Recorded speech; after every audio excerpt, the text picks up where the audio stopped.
Hi, I'm Dan, and welcome back to the Rock Nerd Radio Show here on YouTube. 2025 has officially started, and I forgot to do my top 10s of 2024. It's not that I forgot, it's just taken a while to get the videos together. So today, you are going to see my top 10 Transformers of 2024, as well as some honorable mentions. There is some old footage in here of them in their vehicle modes, as well as some new footage of them in their robot modes. And I really am just doing that because it saved me from having to transform everybody, because sometimes that takes a while with some of the picks on here. So, sit back, relax, enjoy, and check out my top 10 Transformers that I purchased in 2024. They might not all be from 2024, so strap in. Let's get to work.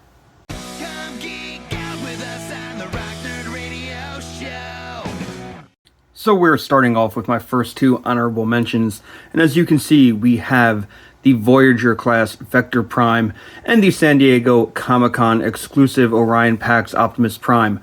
These were two really good figures. You saw the Orion Pax in my top 10 Optimus Primes review, or countdown that I did, and Vector Prime was a lot of fun. While I normally stick to G1, I decided I really want this guy. Apparently, he's going to be part of the Age of the Primes, 13 Primes, so I already have a Prime in my collection from that upcoming collection. But yeah, both these figures are great, just not quite there enough to hit anything on the countdown. There are still 10 others, but I do want to talk about a few other honorable mentions as well. The next one I want to talk about is Tidal Wave. Tidal Wave was a great figure, a Titan class figure, wonderful figure, but honestly, this year, I got him, posed him around a little bit, and now he's been on my shelf. I haven't really touched him since. He does look neat, but there's not a whole lot there. And after that, the other two honorable mentions that I want to mention are Ghost Starscream and this Cybertronian Wheeljack. I like these figures. I'm really into when they do Cybertronian type figures that looked how they match the look of that first appearance in the cartoon show. I also really like a Ghost Starscream. I've never owned a Ghost Starscream before, so while I think this one is good, maybe not perfect, I am very happy to have these guys. So these are all my honorable mentions, but now let's get into the countdown proper with number 10. Now, before anyone goes and gets all pissed off at me, I did say this is my top 10 that I purchased in 2024, and I purchased Hook in 2024. This is a G1 Hook. I had a long-standing mission, if you will, where I wanted to find all the G1 Constructicons, not necessarily to combine them, but just to have them standing singularly on my shelf. And Hook was the last one for me to find. I made it a point when I was doing this to not get these on eBay, not buy them from online sellers. I had to find them when I was either at vintage stores or at toy shows. And at ToyCon 2024 this year, New Jersey ToyCon, I found this Hook for a great price. So I got to complete a personal mission of mine, something that I've been wanting to complete for quite some time. So that's why Hook makes the number 10 spot. Yeah, he might not be on everyone's list, but I think a vintage G1 figure should have a place on my countdown. Number 9 comes in with Windsweeper. I really like this figure. I like the needle nose mold already. It was one of my top figures last year, and Windsweeper just kept that going. I really like this deluxe jet former. I love that he has two target masters, even though the original TriggerCon had more of like just silver weapons, guns that popped out of his arm. You can emulate that look with this figure. But otherwise, out of all of the Doom and Destruction collection figures, this was the one that I messed around with the most. I find myself continually going back to him and messing around with him, transforming him, posing him up. So I really do like this figure. That's why he takes the number 9 spot on this year's countdown. Coming in at number 8 is one of my predictions that I made last year that I got right. I didn't know we were going to get a Gears figure last year. I kind of stayed away from leaks. So getting Gears in 2024 after I had said, hey, I hope we get a Gears, was such a thrill for me. The best version of Gears I think we've gotten in a mainline Hasbro line to date. Just a really, really fun figure. Another one that I constantly am transforming and going back to. I really love this idea of having the mini-bots upscaled, have them as large deluxe size figures, because it makes them pop on the shelf a little bit more. You know, we're getting almost all the mini-bots at this point. There is a toy deco version of Gears coming out later on in 2025. I might pick that up. It might go well with that G1 Universe Optimus Prime that I picked up this year as well. But this is a really cool figure for a character that I just have always kind of liked. You know, his appearances in the cartoon may not have been the most exciting or the most memorable, but I always liked the character. So I'm happy to have this version of him, really just kind of the definitive Gears in my collection. And yeah, that's why he comes in at number 8. My number 7 pick this year was the Hasbro Pulse exclusive Dino King. Yes, this is a Legends scale combiner. I'll admit it is not the prettiest combiner, but getting an official Dino King really ticked a box for me. When I initially found out about Transformers Victory and started watching it, I kind of fell in love with those characters, and getting Star Saber, Victory Saber, that HasLab, getting the Deathsaurus HasLab really made me smile. We've gotten some other Victory characters since. I really wanted a Dino King. If it were a bigger scale, maybe a little more articulated, it may have gone higher up on this countdown, but I'm really just happy with this. Like, I'm not going to sit here and say it's the most posable thing or even the most sightly thing. As you can see in the back here, like, it does have some gaps.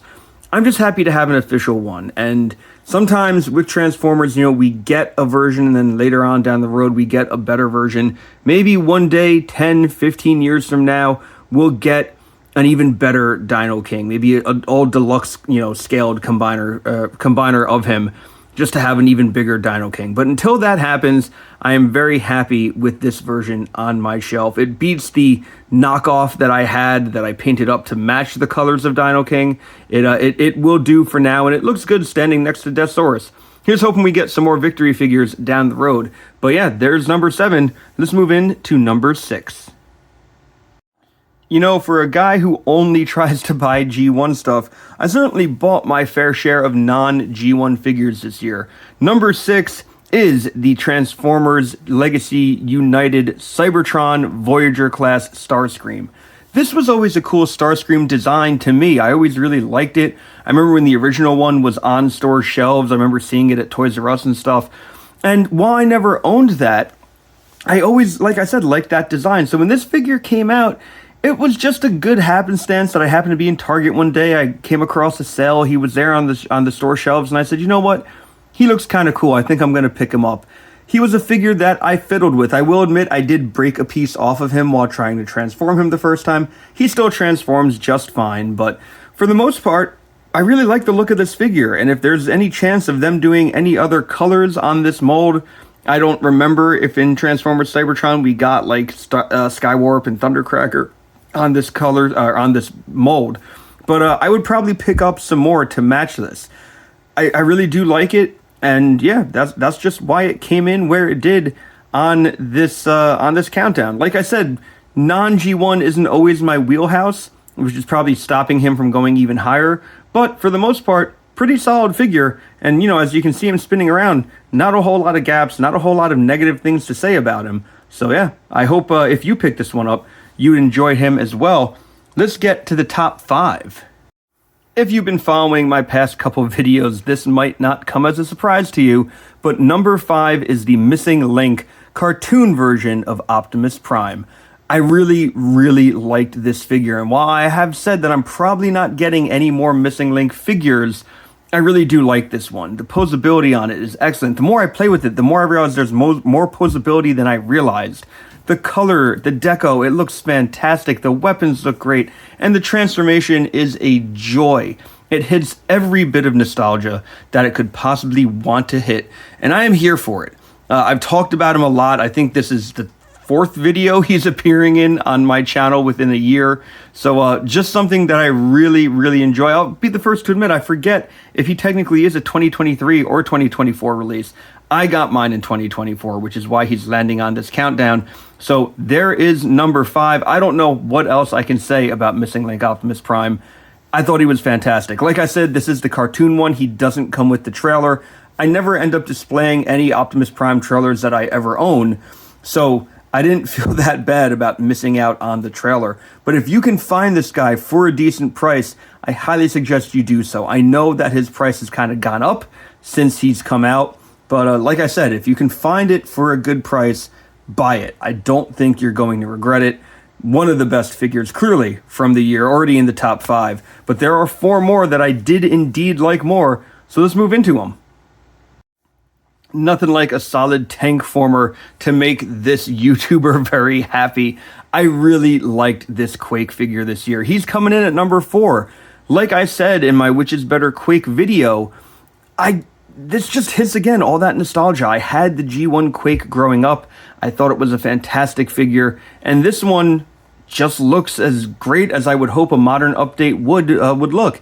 It doesn't really resemble the Skullgrin mold that it is literally sharing. It is a partial on that there. It is a heavy retool, but it's very hard to tell that it shares any parts with Skullgrin. This was just a fantastic figure. One that, again, I keep picking up. I keep messing around. He's probably one of the ones that I've had for the shortest time this year, but considering how long I've had him and how high he is on this countdown, I think that speaks volumes about how much I like this character and this figure. While it might just be my personal taste that likes it this much, and I fully understand that some people might not be into the figure as much as me, this is, just like I said, my countdown. If you haven't picked up Quake yet, and you're wondering if you should, you're curious about him, I advise picking it up. I think you might really like this figure. Coming in at number 3 is another Autobot that I kind of predicted, hoped would come out in 2024, and it did. And like I said, I think everybody was kind of surprised by this one, but it is the Leader Class Sandstorm. This figure meant so much to me because I've wanted a G1 toy updated Sandstorm for so long. Well, I still like that IDW one, the comic-based one from, was it the Thrilling 30? I still really like this one too. Just really very happy with it. I had the original Sandstorm as a kid, and in my mind it moved like this, despite the fact that it's really only points of articulation were at the elbows. This one made my inner child so happy. Like I said with Quake, just a lot of nostalgia with this one. Very happy to have it. I think he looks cool. You don't see the extra accessory on him right now with the rescue cage, but you probably saw it in his vehicle mode. I really liked that too. I think it was a great way to include an accessory, but also make it part of him in his various modes so that you kind of needed it. It didn't just feel like an extra accessory. Something that I really like about this figure, again, are just those big chunky tires, and I like his transformations. I think it is fun to mess around with and to play with, and really just something that I'm very happy I got. I don't think I ever saw him on store shelves. I pre-ordered him on Hasbro Pulse, and I don't know if he sold out everywhere, if he just wasn't widely available, but if you can find him, I think you should. I think you might really like this one, especially if you were a G1 kind of collector. While I'll admit, again, he probably had, I think, two episodes that he was featured in. This might complete your collection if you're trying to get all the characters that ever appeared in the cartoon. But he is still number 3, so let's see what could possibly beat him for this particular collector. Like a lot of collectors, this Optimus Prime, the Studio Series 86 Commander Class Optimus Prime, is at the top of, or towards the top of my list. He is number 2. I think a lot of people are calling this the best figure of the year, their personal favorite. And while I will admit this is probably the best Optimus Prime I have ever handled, there is still something that I think is better than it. But this figure is phenomenal. Down to the truck mode, the robot mode, the weapons, the blast effects, the transformation. Everything with this figure is a joy. There's no part of this figure that I don't like. I did mention in my top 10 Optimus Prime video that he has a bit of a backpack, but you know what? I don't think it really looks that bad. It kind of adds to the overall square-ish nature of his body, which he has. You know, he is a square-bodied truck man. I don't know what else to say. But I really do like this Optimus Prime. I think he is one of the best figures. He is number 2, after all, that I got this year. And maybe one of the best figures Hasbro has ever done. If you haven't picked up Commander Class Optimus Prime, and you're looking for a definitive Optimus Prime, I'd say go with this. Short of a masterpiece figure, this is probably the best Prime you're going to get. And with the recent kind of innovations and technology improvements for our mainline Transformers, I think he might even be better than a Masterpiece. I'll admit I haven't handled the latest Masterpiece Optimus Prime. I kind of got out of the Masterpiece game. This replaces any need for a Masterpiece in my mind. So really, really love this figure, and I hope that you enjoy him too. But we do have one more figure, so let's get into number 1 of the year, or number 1 pickup for me in 2024. I am such a big fan of the Dinobots, and I was very happy that Swoop got made in 2024. Of course, this is the Studio Series 86 Swoop. Another one that I don't want to say I predicted would come out in 2024, but I hoped it would, and I think we all saw the writing on the wall. We were getting about a Dinobot per year. So when he came out, I was very happy. I remember where I was when the pre-order for him went up, as silly as that sounds. But I love this Swoop figure. It completed my Studio Series Dinobots. I do have all 5. Loved messing with this one. Loved playing around with him. Loved transforming him. I think the transformation is just a simple joy. And it looks so darn accurate to everything that I remember Swoop looking like. I love that he came with additional swords so that you could give other characters maybe their proper swords if they needed it. I love that he can hold his missile launchers as blasters if he wants to. And I just love how articulated he is. I know I kind of have him standing in a plain vanilla stance here, but I don't know what else I can possibly say about him. He is my number 1 this year. Swoop is also one of my favorite Dinobots. You know, Grimlock is the number 1 for me, but Swoop is definitely number 2. So I was very, very happy to get this figure. Like I said, he looks great. I can't think of anything bad to say about him. Really, like I would objectively try to tell you maybe that his ankles are a little hollow down towards the bottom of his thigh, but that's it. Like I don't even feel good saying that because I'm not looking at him from behind. So and it's really there just for transformation. So I really like I said, I really have nothing bad to say about this one. It was one that I got, played around with a whole lot, probably sat on my desk for about a month and a half before it even went to my display shelf. I was just constantly messing around with it and playing around with it. So that's why he's my number 1. Really very happy with this year's Transformers. You know, I don't think I bought a bad Transformer this year.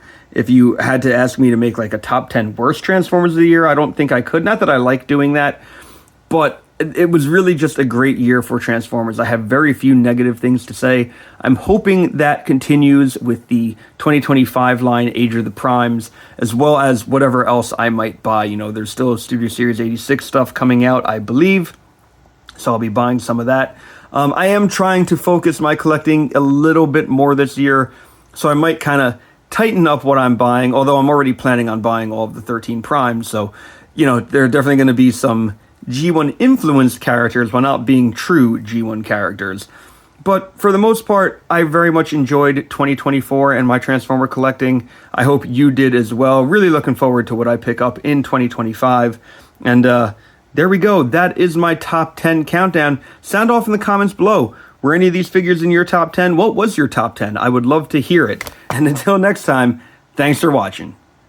Hey, thanks for checking out this video. I really appreciate it. If you want to leave a like or a comment, you know, down below underneath this video, it goes a long way to help out the channel. You know what also helps? Subscribing. That goes a long, long way. So I would really appreciate if you subscribe to the channel. You can also check out the Rock Nerd Radio Show podcast on your preferred podcast platform. It is a weekly podcast hosted by myself and my good friend Vinny. Together we discuss all different types of pop culture, whether it be comics, music, TV shows, movies, or collectibles. So check that out, once again, wherever you're going to get your podcasts. And you can also follow the Rock Nerd Radio Show on Instagram. That is the best place to interact with me. I would love it if you gave it a follow. So thanks for checking out this video. Until next time, I've been Dan. You've been pretty awesome, and I'll see you around.